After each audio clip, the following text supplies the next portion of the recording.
അങ്ങനെയൊന്നും സംഭവിച്ചിട്ടില്ലെന്ന് പിന്നീട് പ്രിയയെ വിശ്വസിപ്പിക്കാൻ നിങ്ങൾക്ക് കഴിഞ്ഞില്ലേ? വിശ്വസിക്കാൻ അവൾ ഒരുക്കമായിരുന്നില്ല. അവൾക്കതിന് കഴിഞ്ഞില്ല എന്ന് പറയുന്നതാവും കൂടുതൽ ശരി. എന്ന് വെച്ചാൽ അന്നേ അവരൊരു മനോരോഗിയായി? അതെ, എന്നോട് തീർത്താ തീരാത്ത പകയെ ഞാൻ മദ്രാസിലേക്ക് പഠിക്കാൻ പോയത് തന്നെ അവളെ കണ്ടുമുട്ടാവുന്ന സന്ദർഭങ്ങൾ ഒഴിവാക്കാനായിരുന്നു. അമ്മയ്ക്കും വല്യമ്മയ്ക്കും മറ്റെല്ലാവർക്കും സത്യം അറിയാവുന്നത് കൊണ്ടാണ് മിസ്റ്റർ സാഗറുമായിട്ടുള്ള കല്യാണം അവർ തീരുമാനിച്ചത്. ഒരു കല്യാണത്തോടെ അവളുടെ മനസ്സ് നേരെയായിക്കോളും എന്നവർ കരുതി. പക്ഷേ അവൾ മദ്രാസിൽ എന്നെ തേടി വന്നു. എന്നെ വകവരുത്തുകയായിരുന്നു ഉദ്ദേശം. അവിടെ 6 മാസത്തോളം ഒരു മെന്റൽ അസൈലത്തിലായിരുന്നു. പിന്നീട് തറവാട്ടിലേക്ക് പോകാൻ അവൾ കൂട്ടാക്കിയില്ല. ഹോസ്റ്റലിലൊക്കെ താമസിച്ച് പഠിച്ചു. വർഷങ്ങൾക്ക് ശേഷം വീണ്ടും എന്നെ കാണുമ്പോൾ ഒന്നും ഉണ്ടാവില്ല മിസ്റ്റർ ജിത്തു. എല്ലാവരുടെയും സാന്നിധ്യത്തിലല്ലേ നമ്മൾ കാണുന്നത്. നിങ്ങളുടെ സ്വാന്തനപ്പെടുത്തലുകൾ ചിലപ്പോൾ മറ്റേത് മരുന്നിനേക്കാളും ഫലം ചെയ്തെന്ന് വരും.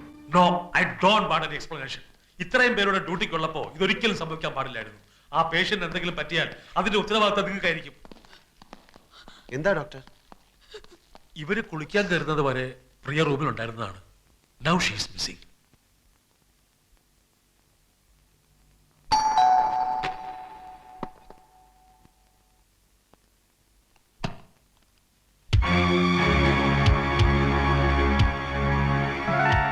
മിസ്റ്റർ ജിതേഷ് ഇല്ലേ? ഇല്ല. ആരാ? ബിടെക്കിന് ഒരുമിച്ച് പഠിച്ചതാ ഞങ്ങള്. ഒരു വീടിന്റെ പ്ലാൻ സബ്മിറ്റ് ചെയ്തതിൽ കുറച്ച് കറക്ഷൻസ് ഉണ്ടായിരുന്നു. ഓഫീസിൽ ചെന്നപ്പോ ആള് ലീവാണെന്ന് പറഞ്ഞു. എവിടെ പോയതാ? ആരെയോ കാണാനുണ്ടെന്ന് പറഞ്ഞു പോയതാ. എനിക്ക് ഹാഫ് ഡേ ലീവേ ഉള്ളൂ. ഉച്ചയ്ക്ക് മുമ്പ് വരില്ലേ? ഒന്നും പറഞ്ഞില്ല. ഭാര്യയല്ലേ? അതെ. ഞാനിപ്പോ എന്ത് ചെയ്യും? ഇവിടെ വെയിറ്റ് ചെയ്യട്ടെ.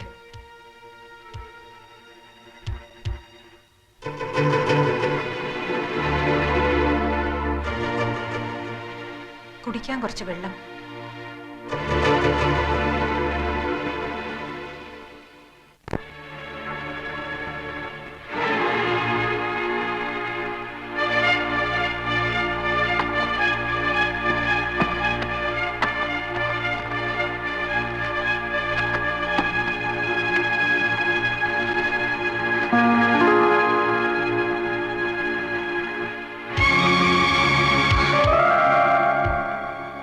വെള്ളം ഞാനിപ്പോ കൊണ്ടുവരാം.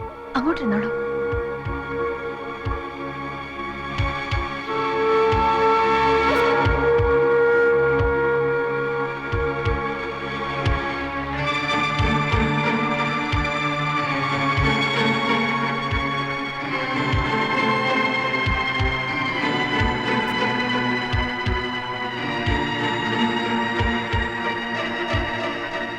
വെള്ളം. നിങ്ങളുടെ കല്യാണം കഴിഞ്ഞിട്ട് എത്ര നാളായി? 2 വർഷമായി. എന്താ പേര്? പേര് ശോഭ.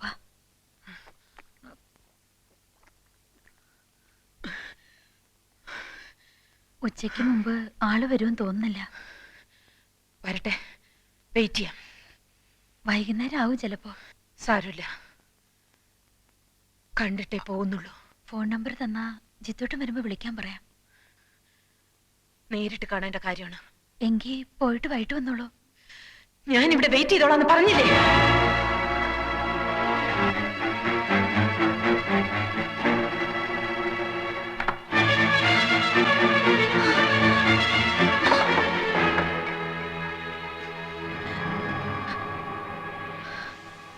ഹലോ, പ്രകാശനല്ലേ? ഞാൻ ശോഭ. ജിത്തുവിന്റെ അവിടെ എവിടെ പോകുന്നെന്ന് വല്ലതോ? വന്ന് പെട്ടെന്ന് ഇങ്ങോട്ടൊന്ന് വരാൻ പറയോ? അല്ല വേണ്ട, പ്രകാശേട്ടനൊന്നും ഇങ്ങോട്ട് വരുമോ? അവര് വന്നിട്ടുണ്ട്. അപ്രിയ ജിത്തുവേട്ടന്റെ പഴയ അവര് മെന്റൽ ഹോസ്പിറ്റലാണെന്ന് ജിത്തുവേട്ടൻ പറഞ്ഞത് ഓർമ്മയുണ്ട്. ഇല്ല, അറിയില്ല. എനിക്ക് പേടിയാവുന്നു. ഞാൻ ഒറ്റയ്ക്കുള്ളൂ. ശരി.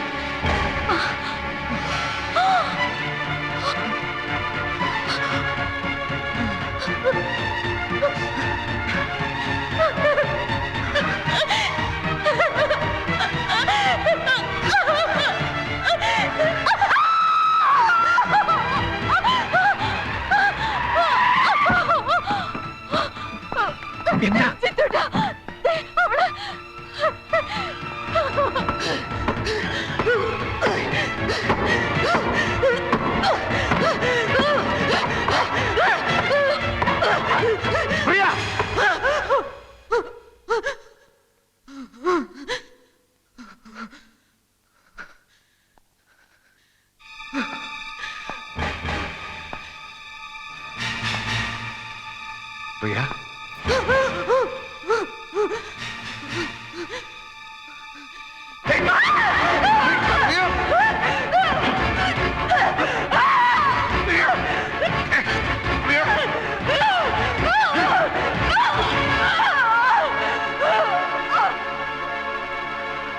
നോ നോ നോ നോ, ഒരു ഡോക്ടർ എന്ന നിലയ്ക്ക് എനിക്കിത് ഒരിക്കലും അംഗീകരിക്കാൻ പറ്റില്ല.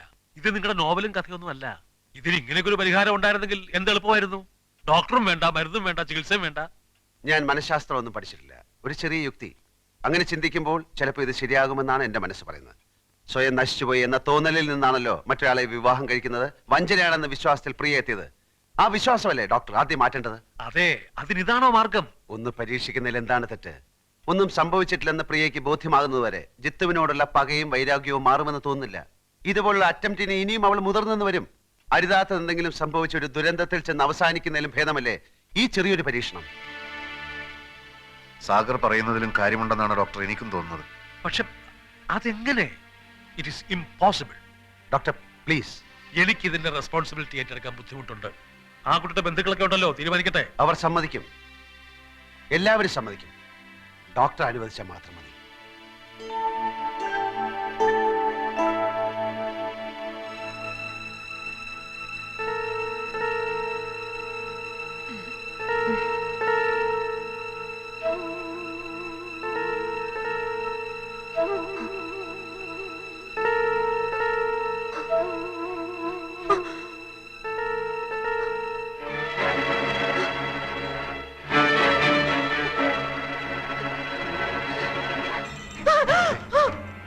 ഓ, നേരം പുലർന്നു.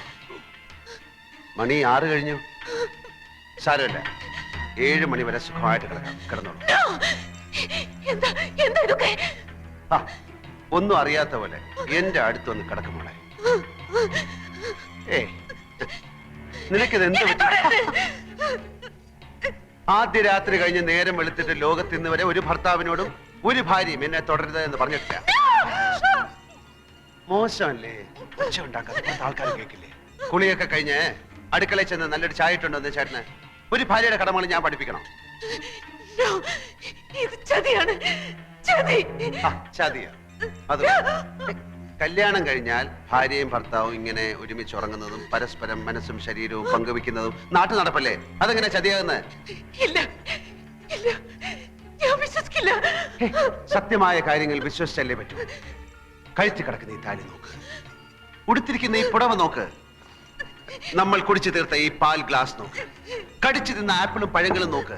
ഈ അലങ്കാരങ്ങളും നമ്മൾ കെട്ടിപ്പിടിച്ചു കിടന്നപ്പോൾ ഞെരിഞ്ഞമർന്ന മുല്ലപ്പൂക്കളും നിന്റെ നെറ്റിയിലെ മാഞ്ഞുപോയ ഈ കുങ്കുമപ്പൊട്ടും അഴിഞ്ഞുലഞ്ഞ തലമുടിയും ഒക്കെ സത്യമാണെങ്കിൽ ഇക്കഴിഞ്ഞ നമ്മുടെ ആദ്യ രാത്രിയും സത്യമാണ്. വേണ്ട, എന്നെ വിശ്വാസമില്ലെങ്കിൽ വേണ്ട. വേണ്ട, എന്റെ കൂടെ വരൂ, വാ. അമ്മയെക്കാളും നീ സ്നേഹിക്കുകയും വിശ്വസിക്കുകയും ചെയ്യുന്ന നിന്റെ വല്യമ്മയോട് ചോദിക്കുക, ഇതൊക്കെ സത്യമല്ലേ എന്ന്. നിന്നെ ആഭരണങ്ങൾ അണിയിച്ച് കതർ മണ്ഡപത്തിൽ കൈപിടിച്ചിരുത്തിയ ഇവരോട് ചോദിക്കേ, ഇതൊക്കെ ചതിയാണോ എന്ന്. വാ. കല്യാണപ്പന്തലും കതർ മണ്ഡപവും സത്യമല്ലേ? 100 കണക്കിന് ആളുകളുടെ സാന്നിധ്യത്തിൽ വാദ്യമേളങ്ങൾ ഉയർന്നപ്പോൾ ഞാൻ താലി കെട്ടിയതും കതിർ മണ്ഡപവും വലം വെച്ചതും മറന്നോ? സ്വന്തം തറവാടിന്റെ മുറ്റത്ത് വെച്ചായിരിക്കണം കല്യാണമെന്ന് പ്രിയ വാശി പിടിച്ചതും അത് ഞാൻ സമ്മതിച്ചതൊക്കെ ഒറ്റ രാത്രി കൊണ്ട് മറന്നോ? ഞാൻ പറഞ്ഞിട്ട് വിശ്വസിക്കണ്ട. പ്രിയയുടെ ഏറ്റവും വിശ്വസ്തനായ ഈ മനുഷ്യനോട് ചോദിക്കേ. ആശുപത്രിയിൽ നിന്നും അസുഖം മാറി വീട്ടിൽ വന്നപ്പോ പ്രിയ തന്നെയല്ലേ പറഞ്ഞത്, എത്രയും പെട്ടെന്ന് സാഗറുമായിട്ടുള്ള കല്യാണം നടത്തണം, കഴിഞ്ഞതൊക്കെ മറന്ന് ഇനി സാഗറിന്റെ കൂടെ ജീവിക്കണമെന്നൊക്കെ? ഇല്ല, ആരും എന്നെ കല്യാണം കഴിച്ചിട്ടില്ല. ആരും എന്നെ കല്യാണം കഴിക്കാൻ പാടില്ല.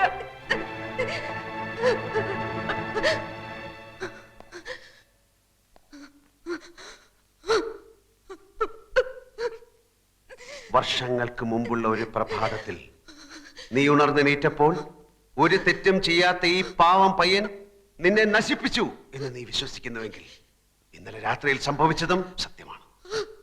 അത് നീ വിശ്വസിക്കുന്നില്ലെങ്കിൽ അന്നും ഒന്നും സംഭവിച്ചിട്ടില്ലെന്ന് നീ വിശ്വസിച്ചാൽ മതിയാകും.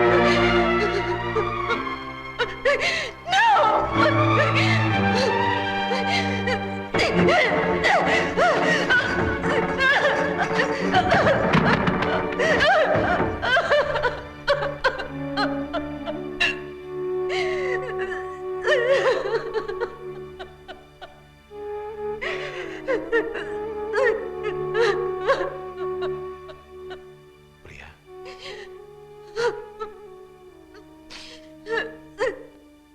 അന്നൊന്നും സംഭവിച്ചിട്ടില്ല. ഏതൊരു പുരുഷനും ആഗ്രഹിക്കുന്ന എല്ലാ പരിശുദ്ധിയും ഇപ്പോഴും പ്രിയയ്ക്കുണ്ട്. അല്ല, അങ്ങനെ ഒരു വിശ്വാസം മനസ്സിൽ ഉറച്ചു പോയിട്ടുണ്ടെങ്കിൽ തന്നെ അതൊക്കെ പുറത്ത് നിന്നെ സ്വീകരിക്കാൻ ഞാൻ ഒരുക്കമാണ്. അറിയാതെയും കാണാതെയും എന്നോ ഒരിക്കൽ നിന്നെ സ്നേഹിച്ചവനാണ് ഞാൻ. എല്ലാം അറിഞ്ഞപ്പോ കല്യാണം കഴിക്കാൻ വരുന്ന അജ്ഞാതനായ ചെറുപ്പക്കാരനെ വഞ്ചിക്കരുത് എന്ന് കരുതിയ നിന്റെ മനസ്സിന്റെ നന്മ അറിഞ്ഞപ്പോ ആ സ്നേഹം ഒരുപാട് ഒരുപാട് കൂടുകയാണ് ചെയ്തത്.